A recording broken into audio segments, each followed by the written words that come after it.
Hey guys, I am Kyle, and in today's video I'm going to show you how to make vampire in Infinite Craft fastest method. So let's get started. So the first one is water plus water, so that you would have a lake, and then fire plus wind, so that you would have smoke, and then once you have smoke you want to go for earth and water to create plant, and then you want to combine it with smoke right here, and then once you have incense you want to set that aside for now. You want to go for earth plus earth in order for you to create mountain, and then once you have mountain, then now you can add plant into the mountain, and that way you would have tree. So once you have tree, the next thing is you want to add it with incense. You'd have Poseidon, and then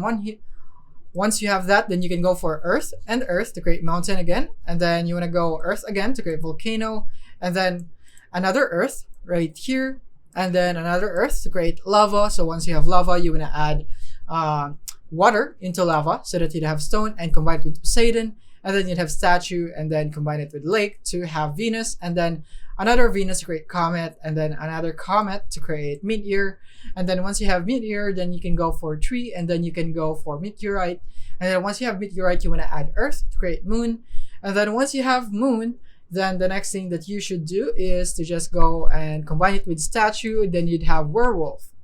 Once you have werewolf, then you can go for Venus right here into werewolf, and then there you go, have vampire.